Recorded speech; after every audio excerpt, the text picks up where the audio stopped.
Hayotimizdagi eng muhim qaror qaysi bilasizmi? Ko'plar uchun bu universitet qarori. Qaysi universitet tanlash? Afsuski biz 17 yoshda dunyo haqidagi bilimlarimiz, tajribalarimiz juda kam bo'ladi va ushbu qarorni qilishda juda ko'p xatolarga yo'l qo'yamiz. Bugungi videomizda biz universitet tanlash haqida gaplashamiz. Qanday mezonlarga asoslanib universitetni to'g'ri tanlasa bo'ladi? Bilingki, deyarli barcha universitet kimningdir ehtiyojlarini qondiradi. Ya'ni kim uchundir qandaydir universitet to'g'ri hisoblanadi va qandaydir universitet noto'g'ri hisoblanadi. Ya'ni hammamiz agar to'g'ri mezonlarga asoslanib qaror qabul qilsak, har qanday tanlagan universitetimiz biz uchun to'g'ri bo'ladi.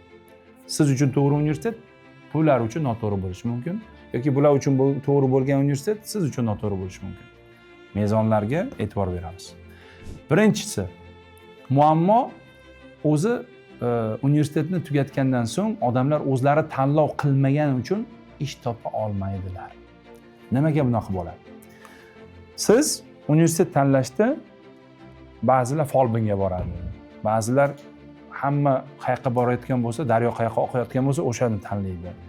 Ba'zilardan so'raysa, nimaga narxoz kelding desa, ha, bobom narxozda o'qiganlar, shuning uchun keldim deydi. Ba'zilarni ota-onasi majburlaydi. Ba'zilarni qo'shnilari, mana bolalarim Westminsterda o'qiyapti desa agar mag'rurlanadi, shuning uchun bu ham Westminsterga kirgisi keladi. Juda ko'p omillar bor. Hammasi subyektiv. Obyektiv omillar juda kam. O'zbekistonda tuzuk reyting yo'q.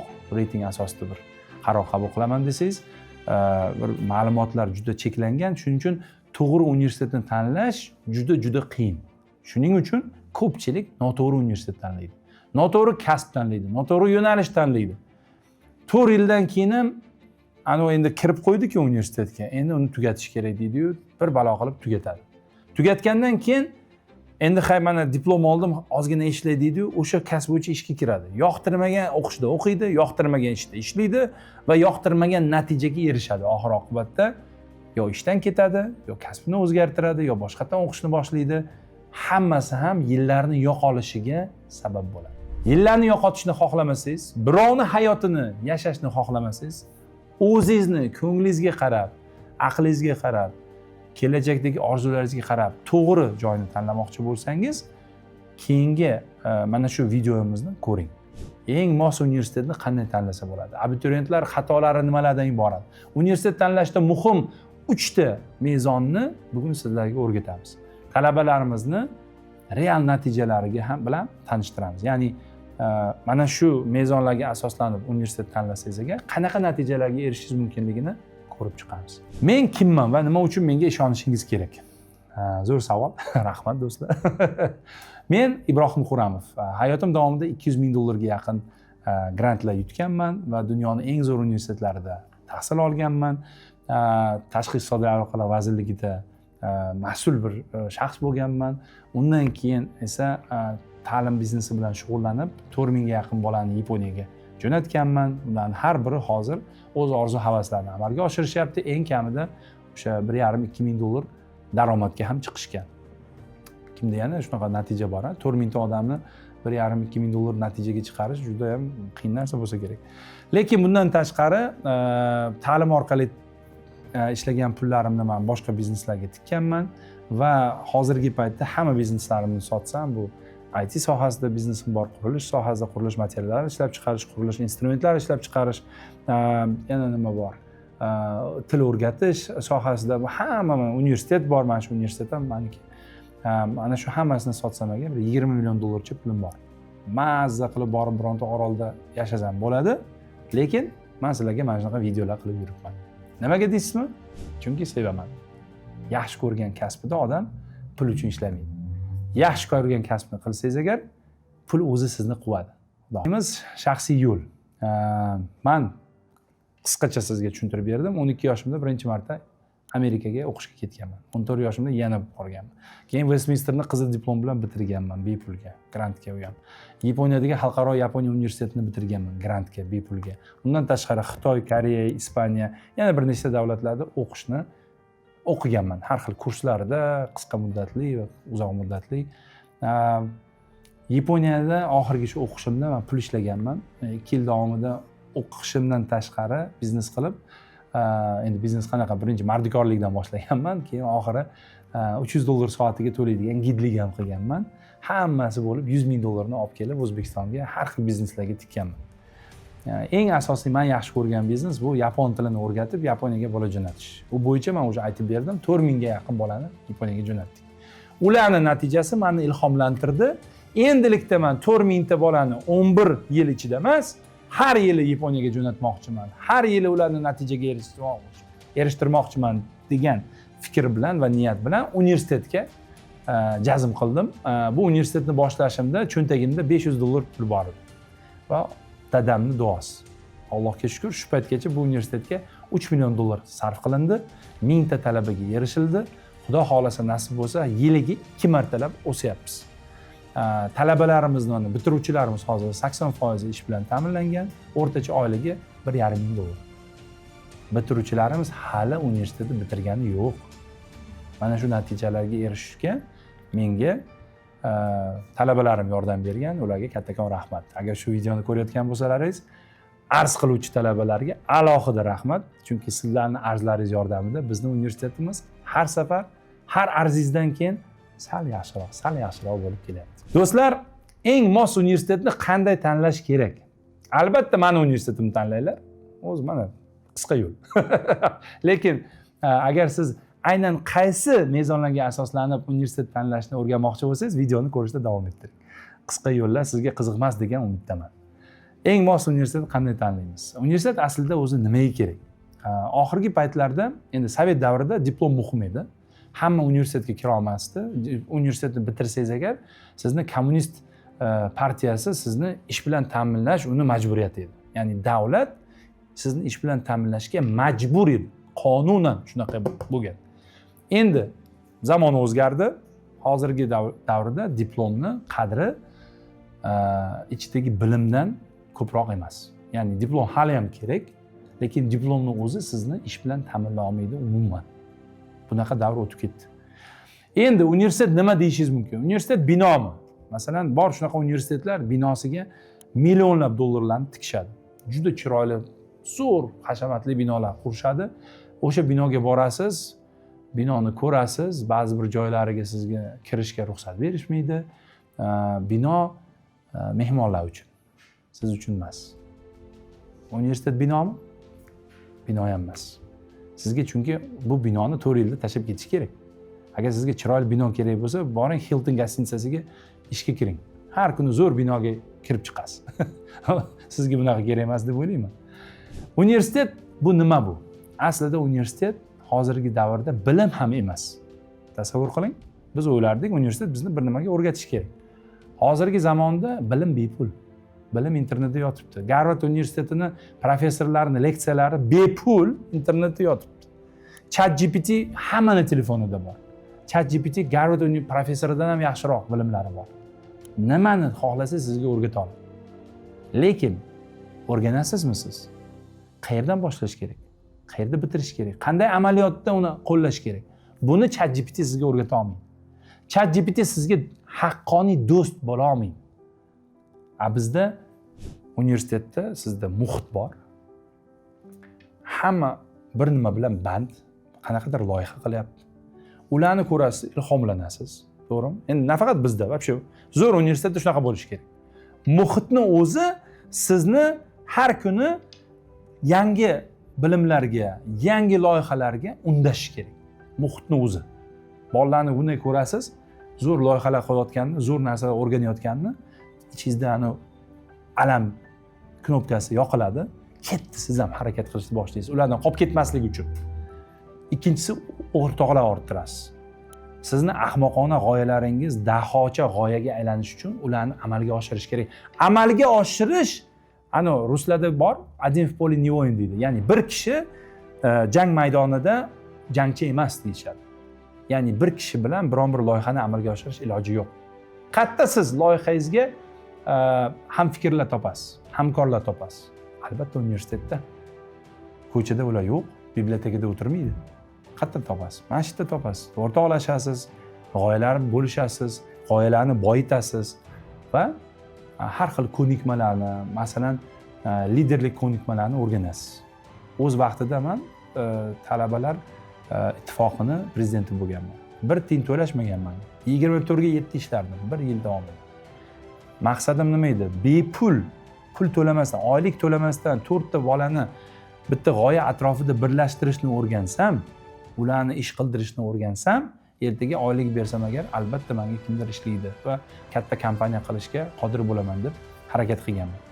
Zo'r universitetda sizga ana shu liderlik qobiliyatlaringizni charxlashga imkoniyat yaratiladi. Zo'r odamlar, zo'r imkoniyatlar. Universitetni endi universitetni bitirganingizdan keyin kompaniyaga borasiz ishlashga. Zo'r kompaniyalar bilan aloqasiz bo'lish kerak. Ular bilan bordi-keldisi bo'lish kerak. Zo'r kompaniyada ishlaydigan mutaxassislar universitetda dars berish kerak. Mayli, zo'r pedagog bo'lmasin ular, lekin aniq hayotiy muammoni ularga aytganingizda ular sizga yechim topib bera oladi. Talaba uchun o'qituvchi, yo'naltiruvchi rolini o'ynaydi. Ya'ni hech qachon o'qituvchi hamma bilimni bermaydi talabaga. Talaba o'zi izlanib, o'zi o'rganishi kerak. Lekin bir berk ko'chaga kelib qolgandan keyin biron man tushunmayotganida ana shu real hayotdan tajribasi bor o'qituvchiga borib, undan so'rasa, u tajribasidan kelib chiqib, unga maslahat beradi va bolani bloki yechiladi, muammosi yechiladi. Shunaqa. Abituriyentlar xatolari. Birinchi xato nomiga qarab tanlash. Bu xato hammamizda bor. Birinchi kursimiz 70% cyber security, ya'ni kiber xavfsizlikni tanlabdi. Bilasizmi nimaga? Xavfsizlik so'zi bor. Bizda hammamizda romantika bor. Biz hammamiz davlat xavfsizligi xizmatida ishlashni, shtirlits bo'lishni orzu qilganmiz. Shuning uchun xavfsizlik nomida bo'lgani uchun hamma shuni tanlaydi. Lekin universitetda nima yaxshi tomoni bor? Bu 1 yil imkon beriladi hamma sohani o'rganib chiqishga va eng yoqtirganingizni 2-kursdan tanlashingiz bo'ladi. Ko'plar management degan, biznes degan, IT degan yo'nalishlarni yaxshi ko'rishadi. O'zi tushunmaydi, ichida nima borini. Tatib ham ko'rmagan, qilib ham ko'rmagan hech nima. Lekin ohangi chiroyli bo'lgani uchun tanlashadi. Bunda ayb yo'q. Bu eng zo'r yo'l emas. Lekin siz albatta imkoniyatingiz bo'lishi kerak yo'nalishingizni o'zgartirish. Agar tushungan bo'lsangiz, bu yo'nalish sizniki emasligini qanday tushunsangiz bo'ladi? Tatib ko'rganda. Shuning uchun do'stlar, hali 11-sinf bo'lsangiz, 10-sinf bo'lsangiz agar hoziroq o'sha hamma universitetlarga borib, hoziroq safar qiling, ko'ring, tanishing, bilishing, o'sha yerdagi talabalar bilan ko'rishing. Imkon bo'lsa o'sha talabalar bilan birgalikda biron bir loyiha qilib ko'ring. Yoqsa agar o'shalarning yo'lini davom ettirasiz. Yoqmasa agar boshqa yo'l tanlaysiz. Muhimi qanday o'qitilish va qanday ko'nikmalarga o'rgatilishini bilib keyin tanlang. Yo'nalishni ham, universitetni ham. Uni yo'lishni bitta yo'li hozir o'qiyotgan talabalar bilan o'rtoq tutunish. Facebook bor, ijtimoiy tarmoqlar bor boshqa. Hozir do'st tutinishni yo'li ko'p. Shuni gruppasiga kirasiz, chatiga kirasiz, akalar deysiz, mana shunaqa maslahat kerak. Bo'ldi. Ikkinchi xato, muhitga qaramaslik. Loyihalar bormi, yo'qmi? Jamoalar bormi, yo'qmi? Stajirovka, amaliyotlar bormi, yo'qmi? Universitet bu faqat dars emas. Darslar allaqachon eskirib bo'ldi. Internetda bepul turibdi emas. Learning by doing degan konsepsiya bor. Bu nima degani? Biz ertalab o'rganganimizni agar tushdan keyin joriy qilib biron bir muammoni yechmasak, o'sha bilim bilan. Ertalab o'rgangan bilimimiz bilan tushdan keyin biron muammoni yechmasak, biz bu bilimni o'zlashtirmaymiz. Ertaga yangi bilim paydo bo'ladi, bu bilim qolib ketadi shu bilan siz nazariychi bo'lib qolasiz. Nazariyani zo'r tushunasiz-ku, amaliyotda nolsiz. Universitet muhitida juda ko'p amaliyot qilishga sizga imkoniyatlar bo'lishi kerak. Klublar bo'lishi kerak. Universitetdagi o'sha industriyadagi, ya'ni sohadagi, sanoatdagi korxonalar bilan hamkorliklar bo'lishi kerak. O'sha korxonalarda amaliyot qilish imkoniyatlari sizda bo'lishi kerak. Loyihalar qilish uchun startaplarga qanaqadir imkoniyatlar berish kerak universitet. Marketingga ishonish. Universitet tanlashda endi har qanday sohada bilsangiz, badlar bor. Biologik aktiv qo'shimchalar. telefon qilishadi-yu, sizni sahar diabetdan ham, lichit qilamiz, rakdan ham ozod qilamiz, sizni hamma kasalliklaringizdan ozod qilamiz deb bitta choyni sotishadi sizga. Mana shu choyni ichsang hammasi zo'r bo'ladi. Bu marketing, do'stlar. Bu choyni sizni agar ishonsangiz albatta zo'r qilishi mumkin sizni. Chunki odam o'zini ishontirish qobiliyati ham juda kuchli ta'sir qiladi odamga. Lekin universitet sohasida chiroyli so'zlar hamisha natijaga teng emas. Shuning uchun tekshiring. Bizni ham tekshiring. Ana men o'zimni universitetimni rosa maqtayman. Lekin shu universitetni ham men maqtaganlarimni ham hammasini borib talabalar bilan gaplashib, ota-onalar bilan gaplashib tekshiring. Faqat so'ziga ishonmang hech kimga. Kerak bo'lsa menda. Talabalarga qarash kerak, qayerda ishlayapti, qanday loyihalar qilyapti, nimalarga erishyapti. Ularni o'zi bilan so'zlashish eng muhim manbalardan biri. Talabalar natijasi bu universitet sifati. Tushundingiz-a? Ya'ni kelajakda mana universitet ko'payib ketdi. Oldin universitet kirish muammo edi. Ular kam edi, universitetlar, joylar kam edi. Hozir endi ko'payib ketdi. Deyarli har qanday universitetga imtihonsiz ham qabul qilaveryapti sizni. To'g'rimi, yo'qmi? Mana shunaqa vaqtda qanday tanlash kerak? Uni marketingga ishonibmi yoki natijasiga ishonib? Meni fikrimcha natijasiga ishonib. Boring, qandaydir natijani izlab topishga harakat qiling. Agar natijasini topa olmasangiz talabalarini, bilingki bu universitetning marketingi qanchalik zo'r bo'lmasin, bilmayman. Bir o'ylanib ko'rishga arziydi. 4-xato, do'stlar ortidan ketish. Bu eng bizani nima? Nimaga narxozga kirdingiz? Hamma kirdi, men ham kirdim-da deydi. Hamma ketdi, men ham ketdim.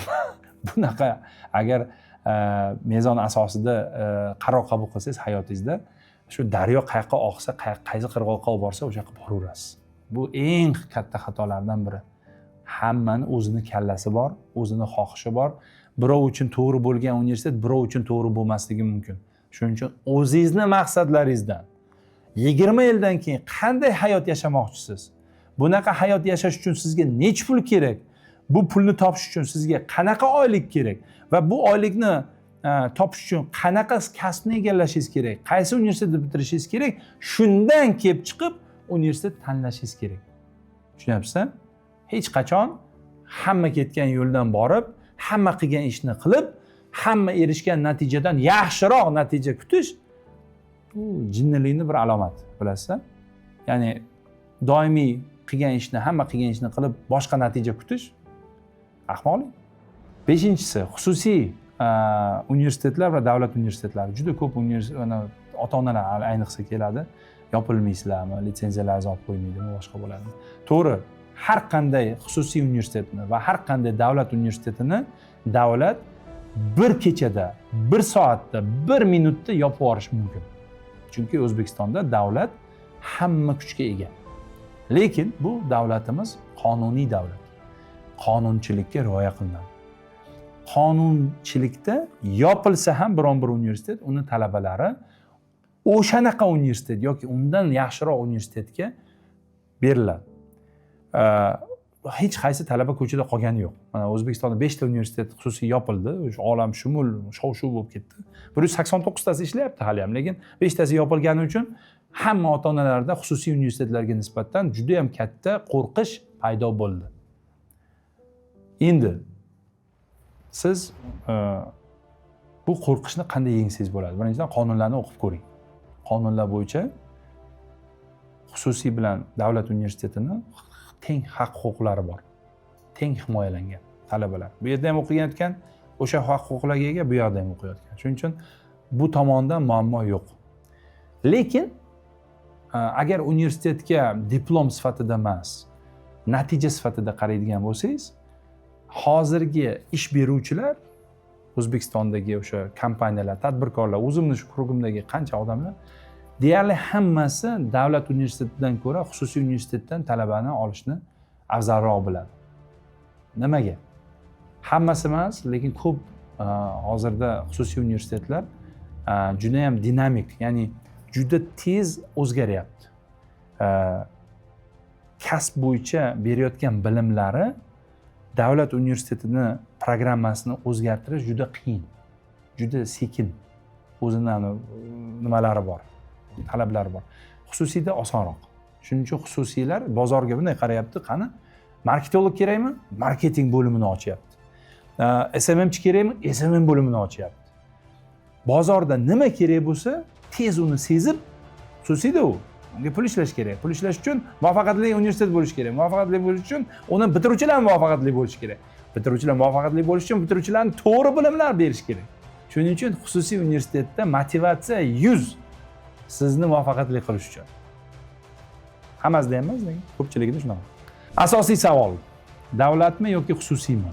Do'stlar, hozir deyarli hamma sohada xususiy universitetlarda davlatdan kam bo'lmagan, ba'zi joylarda ko'proq bilim berishyapti, sifatliroq bilim berishyapti. Shuning uchun albatta ichida davlat universiteti ham ichida, xususiy universitetning ham ichida juda ham yomon universitetlar ham bor. Bundan ehtiyot bo'lishingiz kerak.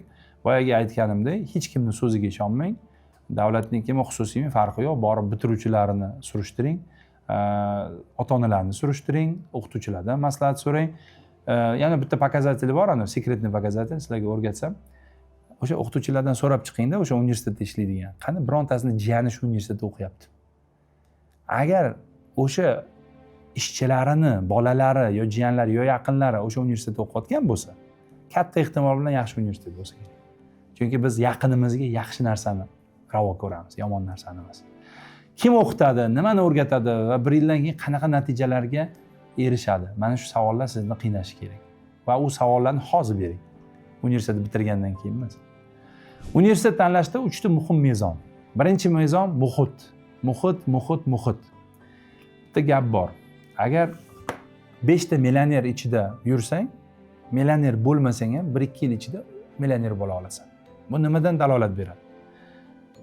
Muhit aqlli bolalar, tashabbuskor bolalar ichida bo'lsangiz, o'shanaqa bolaga o'zingiz ham aylanib qolasiz va asta-sekin ko'zlangan maqsadlaringizga erishasiz. Bunaqa bolalarni yetishtirish uchun o'sha universitetda klublar bormi? Talabalik hayoti qanday? Bolalar o'zini loyihasini qilsa, universitet qo'llab-quvvatlaydimi? Yo'q. Sharoit yaratib beradimi? Yo'q. Elementarmi? Ko'p universitetda soat 12 gacha turishni taqiqlashadi, bilasizmi? Bizning universitetda bunaqa emas. Xohlasang, agar talabalar 10 tasi birlashib ertalabgacha qolishimiz kerak, mana shu universitetda sharoit qilib bering desa, qilib beramiz. Ishlayotgan bo'lsa, o'qishi ustida ishlayotgan bo'lsa, loyihasi ustida ishlayotgan bo'lsa, kecha kunduz mana shu yerda yashashda ham mayli. Dushovoylar qilib beramiz kerak bo'lsa. Bolalarni ishi uchun kerak bo'lsa, qilish kerak. Birinchi kursdan harakat qilish imkoniyati bormi, yo'qmi? 4-kursga kelib, agar natija olasan desa agar, men bunaqa universitetga ishonmagan bo'lardim. Birinchi kursdan harakat qilish kerak natijaga. Qanaqadir natija, hatto bepul ishga kira olish kerak bola birinchi kursni bitirgandan keyin. Faol kampus hayoti bormi, yo'qmi? Vechirinkalar bo'lyaptimi, yo'qmi? Men juda ham yaxshi ko'raman vechirinkalarni. O'sha Westminster paytidan beri juda yaxshi ko'raman. Yaxshi ishlagan odamni, mana mardikorni ishga olsangiz agar, yaxshi ovqat yesa agar, yaxshi ishlashiga qanaqadir ishonishadi. Endi meni bobom shunaqa aytardilar. Mardikor olsang ko'chadan, zo'r ovqat ber deyishgan. Agar yaxshi ovqat yesa, значит bu zo'r ishlaydi. Meni o'zimni naблюдением, yaxshi вечerinkada o'ynagan bola, yoki o'ynagan qiz zo'r o'qiydi. O'shaning uchun do'stlar, ko'plarning qadriyatiga to'g'ri kelish kelmasligi mumkin. Chiroyli qilib, hech qanaqa granitsalarni narushat qilmasdan ham zo'r yashash mumkin, ham zo'r ishlash mumkin, ham zo'r o'qish mumkin. Faqat bitta narsani qilmoqchi bo'lganlar bizning universitetga kirmasin. Ikkinchi mezon, o'qituvchilar. Real tajribasi bor o'qituvchilar kerak. Tochka. Real tajribasi yo'q, nazariyani chiroyli sayrab beradigan bulbullar bizga qiziq emas. Sizga ham qiziq bo'lmasligi kerak. Universitet tanlashda e'tibor bering, qani universitetda o'qituvchi bo'lib ishlayotgan insonlar qayerdadir bironta loyihani o'zi qilganmi, yo'qmi? Qila olmagan bo'lsa, sizni ham o'rgata olmaydi degan fikrdaman. Mezon 3, amaliyot. Agar universitetda amaliyot qilishingiz uchun sharoit bo'lmasa, bu universitetga bormang. Konspekt qildiradigan, faqat referat qildiradigan, ertalabdan kechgacha leksiya o'qib, sizni boshingizni bilim bilan to'ldirib, lekin o'sha bilimni ishlatishni o'rgatmaydigan universitetga borish foydadan nari. Shuning uchun do'stlar, o'ylab ko'ring. Amaliyot va yana bir marta amaliyot. Talabalarimizni real natijalari. Endi bizning universitetimiz mana shu mezonlarni aytib chiqdimmi sizga? Nimaga aytib chiqdim? Chunki o'zim ishonaman, shu mezonlar universitetni zo'r qiladi. Shuning uchun bizni universitetda, ID universitetda ozgina reklama qilib yuboray. Bu universitetda o'sha mezonlar asosida ish yo'lga qo'yilgan. O'sha ishning natijasini hozir talabalarimiz bilan ozgina maqtamayman siz bilan. Keyslar, Sistemara degan, Turg'un degan eng bizda katta arschi bola bor edi. O'sha bola o'zini kompaniyasini qildi. Biz maslahat bilan yordam berdik, duq berib turdik, klientlar topishga yordam qildim. Shaxsan o'zim chiqib birinchi klientlarni topishga yordam qilganman. Ana shu bola hozir $1000 topyapti.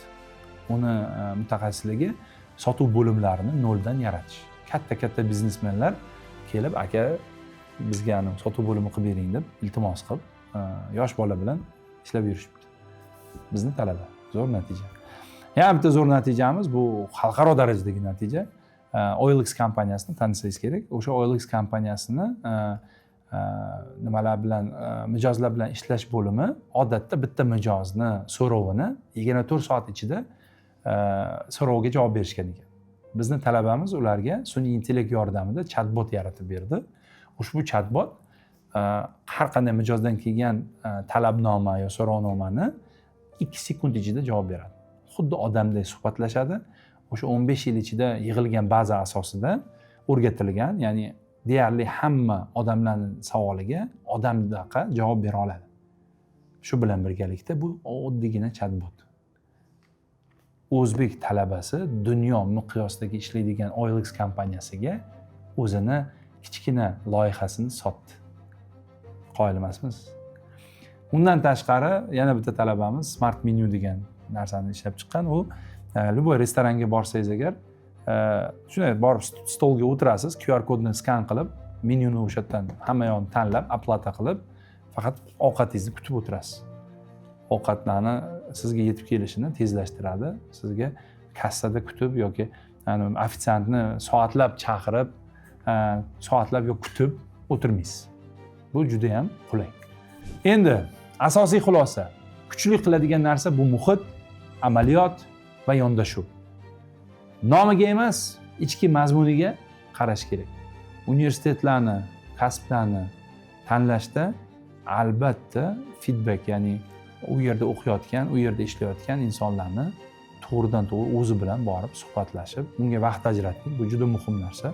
Biling, hayotingiz har qanday tomonga burilib ketishi mumkin. Hayotingizdagi eng muhim qaror qaysi yo'nalishda o'qish va qaysi universitetda o'qish. Ana shu qarorni to'g'ri qabul qilsangiz agar, deyarli keyingi hayotingiz Disneyland bo'ladi.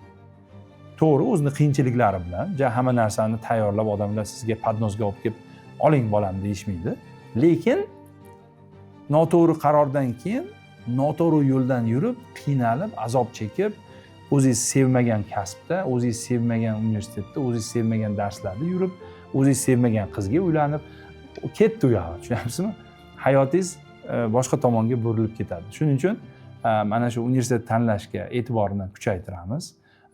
Ota-onalarga iltimos, vaqt ajrating. Bu bolangizning kelajagi. O'sha bu rels tanlashga o'xshaydi-da.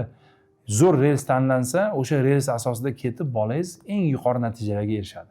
Noto'g'ri rels tanlasangiz agar jarlikka qulab ketishi ham mumkin. Shuning uchun vaqt ajratamiz bunga. Endi men qancha bir 11 yildan beri ta'lim sohasidaman, biznesmen sifatida. Undan tashqari 38 ga kirgan bo'lsam, shu birinchi sinfdan a'lochi bo'lganman. Hayotimda $200,000 dan ortiq grantlar yutganman va 20 milliondan ortiq pul ishlaganman. Ana shu hamma tajribamdan kelib chiqib, sizga va sizni bolangizga konsultatsiya bermoqchiman. Mana shu sezon, faqat shu yili har kuni ikkitagina odamga men konsultatsiya berishga tayyorman. Ikkita bola va uni ota-onasi. 2 soat vaqt ajrataman. Har biriga bitta soatdan. Tajribamdan kelib chiqib, bor bilimim, bor ko'nikmalarim bilan, bor maslahatim bilan sizlar bilan bepulga bo'lishaman. Bizni universitetga o'qishga kirish buning uchun shart emas. Kelasiz, maslahatlashamiz. Agar bizni universitet sizga to'g'ri keladigan bo'lsa, qabul qilasiz.